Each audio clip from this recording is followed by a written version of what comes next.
रात के सन्नाटे में राजा विक्रमादित्य एक बार फिर बेताल को पकड़कर लौट रहे थे। राजन, चलो सुनो एक नई कथा। अगर उत्तर नहीं दोगे तो तुम्हारा सिर फट जाएगा। यह कहानी है एक ऐसे राज्य की जहां राजा वीरभद्र धर्म और सत्य के लिए प्रसिद्ध थे। उनकी न्यायप्रियता दूर दूर तक जानी जाती थी। लेकिन एक दिन राजा के मन में एक प्रश्न उठा, क्या हर कोई उतना ही सच्चा है जितना वह दिखता है? क्या सच वही होता है जो सबके सामने कहा जाए, या फिर सच वही है जो तब भी निभाया जाए जब कोई देख न रहा हो? महाराज, क्यों ना हम एक प्रतियोगिता आयोजित करें? जो सबसे सच्चा हो वही राज्य का मुख्य सलाहकार बने। अति उत्तम विचार। सत्यनिष्ठा ही सर्वोत्तम गुण है। राजा ने एक अनोखी परीक्षा रखी। 3 अलग अलग विचारों वाले लोगों को एक समान अवसर दिया गया। एक व्यापारी जो लाभ हानि की भाषा समझता है, एक सैनिक जो अनुशासन और युद्ध का आदी है, और एक साधु जिसने सांसारिक मोह छोड़कर सत्य के मार्ग को अपनाया है।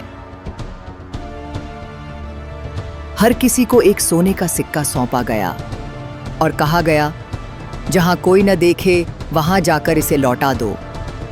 यह केवल एक सिक्के की परीक्षा नहीं थी, यह थी चरित्र की, आत्मा की और सच्चाई की परख। जब कोई देख ही नहीं रहा तो क्यों न इसे अपने पास ही रख लूं। राजा की आज्ञा का पालन करना मेरा धर्म है, लेकिन यदि कोई नहीं देख रहा, इस सिक्के को रखना न तो चोरी है न धोखा।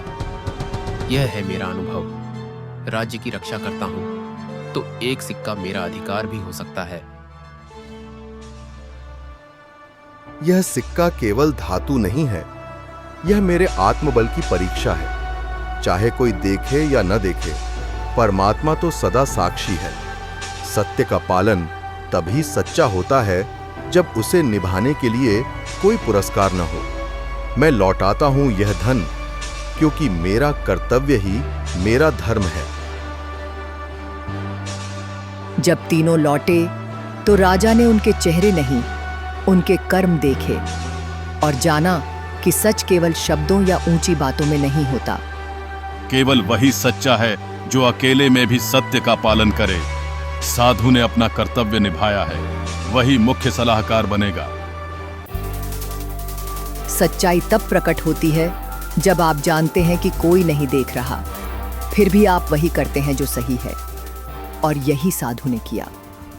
उस दिन राजमहल में कोई युद्ध नहीं हुआ, न ही कोई घोषणा।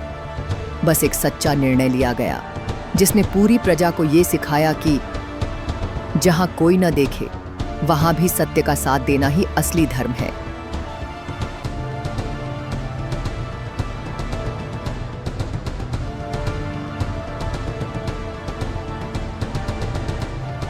अब बताओ राजन, क्या साधु ने सही किया?